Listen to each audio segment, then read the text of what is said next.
بسم اللہ الرحمن الرحیم۔ السلام علیکم۔ یوٹیوب چینل میں آپ سب کو خوش آمدید کہتے ہیں۔ آئیے آج آپ کو بتاتے ہیں جانوروں کی بیماری گل گھوٹو، اس کا علاج، معالجہ، پھیلاؤ اور روک تھام سب کچھ بتاتے ہیں آپ کو اسی ویڈیو میں۔ آپ نے ویڈیو اسکپ نہیں کرنا۔ گل گھوٹو مویشیوں میں ایک جان لیوا مرض ہے جس کا سبب ایک بیکٹیریا جسے پاسچوریلا ملٹاسیڈا کہتے ہیں۔ یہ زیادہ تر بارشوں کے موسم میں ہوتی ہے مگر موسم برسات میں زیادہ نقصان کا باعث بنتی ہے۔ بیمار جانور کے جسم سے خارج ہونے والے گوبر، پیشاب وغیرہ آلودہ اشیاء بیماری کے پھیلاؤ کا ایک ذریعہ ہیں۔ اس کے علاوہ ہوا اور پانی کے ذریعے بھی جراثیم ایک جگہ سے دوسرے جگہ منتقل ہوتے ہیں، جس کی بنا پر قریبی دیہاتوں میں مرض فوراً پھیل جاتا ہے۔ آئیے چند علامات آپ کو اس بیماری کے بتاتے ہیں۔ سب سے پہلا، ورم پیدا ہونا یا گلا گھٹنے والی حالت، چمڑے اور گلے کے نیچے ورم آ جاتا ہے۔ اس کے علاوہ جانور کا ٹمپریچر 101 سے 107 درجہ فahrenheit تک پہنچ جاتا ہے۔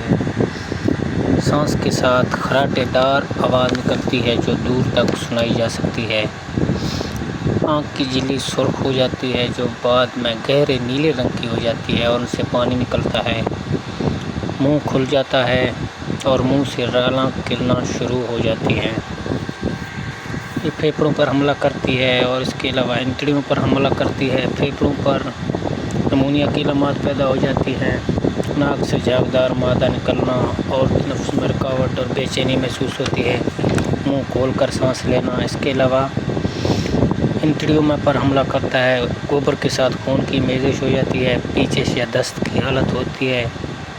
جانور بار بار کمر اکڑاتا ہے، درد کا اظہار کرتا ہے، جانور کو تیز بخار اور جانور 12 گھنٹے کے اندر ہلاک ہو جاتا ہے۔ اس بیماری میں شرح اموات زیادہ ہوتا ہے۔ اس کی روک تھام کیا ہے؟ اس کی سب سے بہترین جو روک تھام ہے، اس گل گھوٹو کی حفاظتی ویکسینیشن ہر سال ضرور کروائیں۔ بیماری کی صورت میں تندرست جانور کو علیحدہ رکھیں۔ بیماری کی صورت میں بیماری جب آؤٹ بریک آ جائے تو گل گھوٹو سیرم 100 سے 300 cc کا ٹیکہ بھی لگایا جاتا ہے جو فوری طور پر قوت مدافعت بحال کرنے میں مدد دیتا ہے۔ اس کا سب سے بہترین حل یہی ہے کہ ہر سال اپنے جانوروں کو گل گھوٹو کے ویکسینیشن ضرور کروائیں۔ یہ زیادہ تر بھینس اور گایوں میں بہت کم پائی جاتی ہے لیکن زیادہ تر بھینسوں پر حملہ کرتی ہے۔ دوستو، اگر آپ نے فی الحال چینل کو سبسکرائب نہیں کیا تو جلدی چینل کو سبسکرائب کریں، ویڈیو کو لائک کریں، بیل آئیکن کو پریس کریں تاکہ مزید اس طرح کے ویڈیو آپ تک پہنچتے رہیں۔ ہمیں دیجیے اجازت، انشاءاللہ پھر ملیں گے ایک اور ویڈیو کے ساتھ۔ میں یاد رکھنا، خدا حافظ۔